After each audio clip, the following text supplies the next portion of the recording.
اہرام مصر تاریخ کے ترقی یافتہ علوم سائنس کا ایک نادر کرشمہ ہے۔ یہ اہرام اپنے بڑے بڑے ستونوں اور مجسموں کے ساتھ لوگوں کو متاثر کرنے کے لیے بھی بنائے جاتے تھے۔ یہ اہرام لوگوں کو ان کے حکمرانوں کی ان کی زندگی میں شان و شوکت سے روشناس کرواتے تھے۔ ان اہراموں کی تعمیر میں استعمال کیے گئے سامان، پیمائش کی درستی اور ان پر درج پیش گوئیوں نے ساری دنیا کے سائنسدانوں، اہل علم اور ماہرین کو حیران کر رکھا ہے۔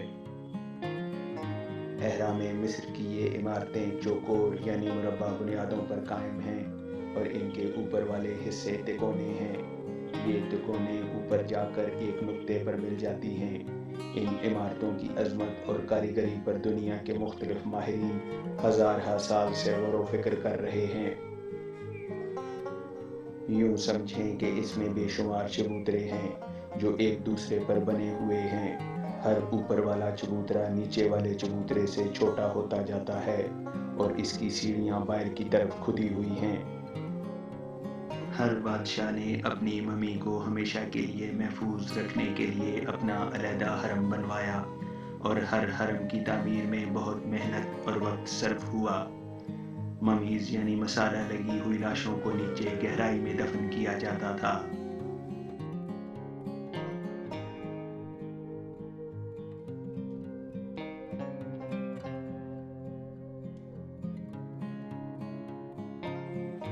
یہ عمارتیں حیرتوں کا سمندر ہیں اور اپنی پوری سراریت کے ساتھ ایک ویران میدان میں کھڑی ہیں اور پوری دنیا کے دانشوروں کو اپنے وجود سے حیرت زدہ کر رہی ہیں۔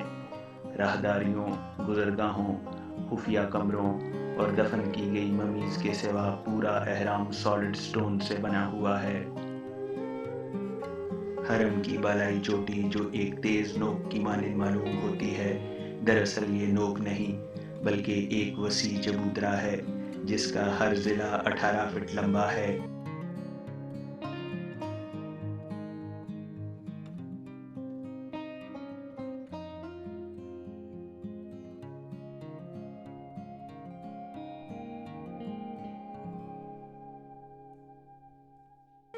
آج انسان یہ سوچ کر حیران ہوتا ہے کہ جب لاکھوں انسانوں کا لشکر جن میں اس وقت کے انجینئرز، پلانرز، معمار، سپروائزر اور عام مزدور شامل تھے، ان کے رہنے سہنے کا کیا بندوبست ہوگا۔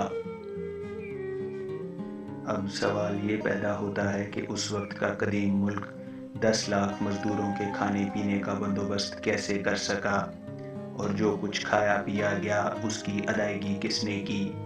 مزدوروں کا کھانا کون تیار کرتا تھا؟ اناج کہاں سے حاصل کیا گیا؟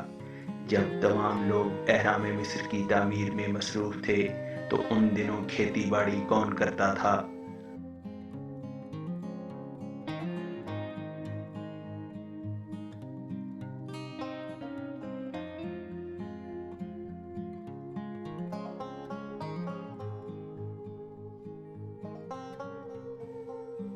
10 سال تو صرف پتھر کھودنے اور ان کو استعمال میں لانے پر صرف ہو گئے۔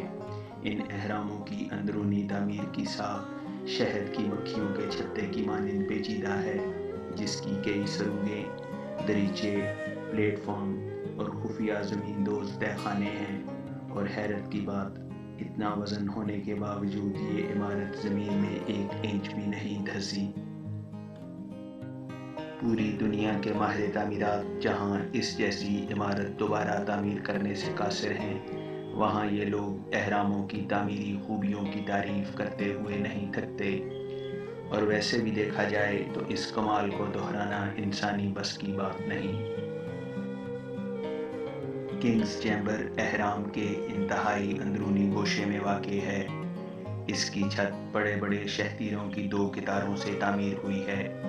ان اہراموں کی تعمیر میں بال برابر بھی فرق نہ آنا اس بات کی نشاندہی کرتا ہے کہ اس کے بنانے والے جیومیٹری اور ٹریگنومیٹری کے علوم سے واقف تھے۔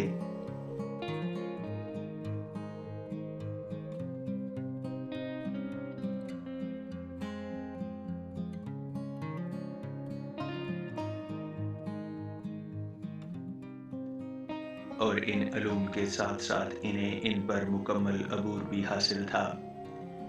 کئی بادشاہ ایسے گزرے ہیں کہ وہ اپنی زندگی میں اہراموں کی تعمیر مکمل ہوتے ہوئے نہیں دیکھ سکے۔ یہ بادشاہ یعنی فرعون اپنی قوت، طاقت و اختیارات کی بے حد حفاظت بھی کرتے تھے، اور مذہبی پیشوا ان کی پشت پر تھے جو منتظمین اور سائنسدان تھے۔ حتیٰ کہ مذہب اور ریاست کا یہ ملاپ موت کے بعد بھی جاری رہا۔ فرعونوں کو کیونکہ ہیرے جواہرات کے ساتھ دفن کیا جاتا تھا تو یہ چیز ڈاکہ زنی کے لیے بہت حوصلہ افزا تھی، اور اس طرح بہت سا خزانہ غائب ہو چکا ہے۔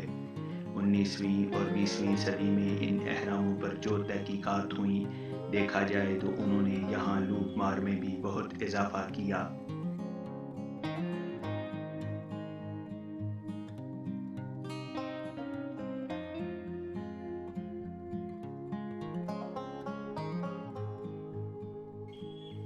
لیکن اب بھی اس میں بہت کچھ بچا ہوا ہے جو عجائب گھروں میں محفوظ کر لیا گیا ہے تاکہ دنیا پر ان عجائبات کا انکشاف کیا جا سکے۔ مصر کے یہ اہرام اس روئے زمین پر ایک دلچسپ تاریخ سے متعلق ہیں جو عرصہ دراز تک اس روئے زمین کی زینت بنے ہوئے ہیں۔